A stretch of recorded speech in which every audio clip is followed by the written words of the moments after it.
And now, it's time for another Dice Tower review with the Game Boy Geek. Hello my friends, it's the Game Boy Geek here. Gen Con 2013 afterwards, you probably saw my review of The Three Little Pigs. It's part of the Tales and Games series from IELLO. Came in a book style. Well, today we're going to look at the second edition of that called Baba Yaga. It's 2 to 5 players, ages 6 and up. It is an interesting, unique game. Plays in 15 minutes or less. Essentially, you've left the witch's house and you're trying to run through and escape through the forest. You're going to be going through trees, and then you're trying to find ingredients to create spells to scare off or thwart off the witch, Baba Yaga, who's trying to catch you. Sound interesting? Let's check it out, show you how it's played. I'll see you on the other side.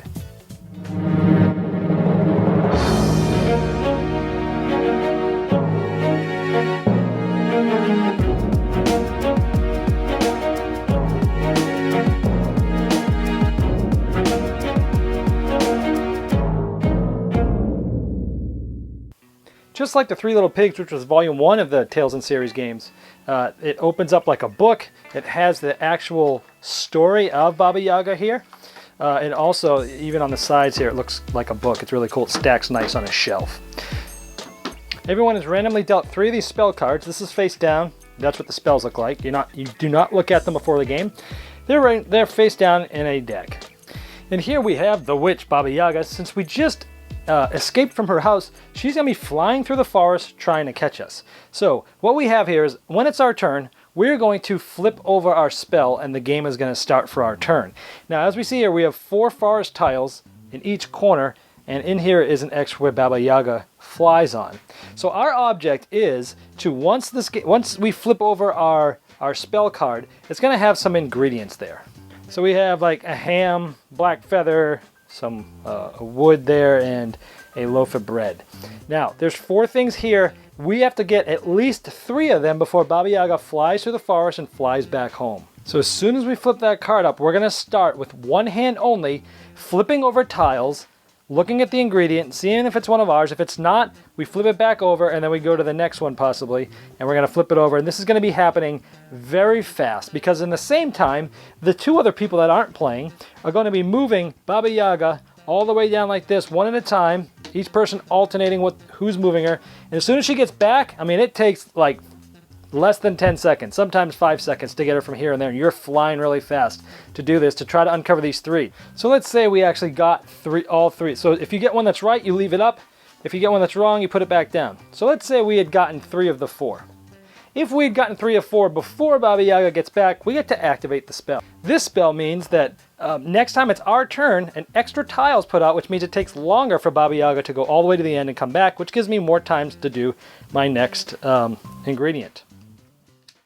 If we were to complete this spell, you get to pick an opponent, and they have to cover one eye and barely look through their hands on another eye while they're going through the forest looking for ingredients. Like, it's not hard enough. That makes it even harder. This one is 1 less, which essentially means that we only need 2 of the 4 instead of 3 of the 4 on our next time through. My favorite spell is this one, which means you get to pick an opponent, and he has to put his fist on the table, his chin on his fist, the whole time that he's looking for his ingredients, which is quite funny and hard. After player's turn's over, even if you got the ingredients, they get flipped back over for the next player's turn. And I want you to note that some of these forest tiles, or all of them, have some art on them. For example, this cat has a piece of ham sitting here. This is where the ham is. This bear's there. This is where you get bear hair. This one here is a loaf of bread. It shows the dog's eating some food. So there are some clues as to where your ingredients might be, and you'll learn these as the game goes on. So you'll always get better and better and faster with this game.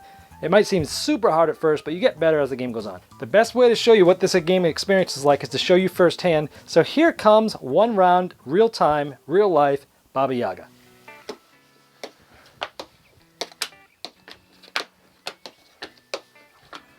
Done.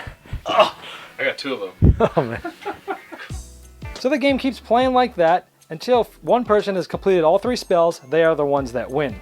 You can also play with 2 players, with the other player alternating hands as to which one is moving Baba Yaga. So they would use left hand, then they'd use their right hand, then they use their left hand, then they use their right hand. So you can play with 2. It's more fun watching other people do it, but you can still play with 2 and it still works. All right, that's Baba Yaga.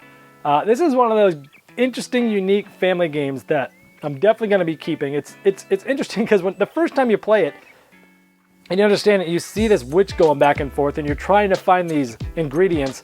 Like the first few times or the first few rounds you play it, you're like, this is impossible. This is a kid's game? How's a kid ever gonna do this? You know, you got like 7 seconds maybe by the time that witch goes and comes back, and you're trying to find these ingredients. You have no where they are. I've got to use my memory.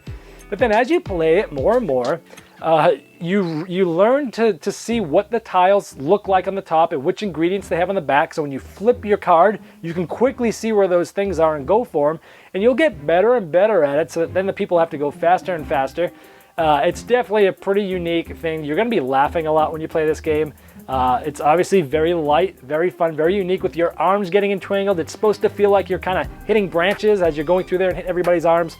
So it's just an interesting, unique, fun little game. I'm definitely going to be keeping it because it definitely has a place with, you know, friends and family and little kids. Kids will love this game.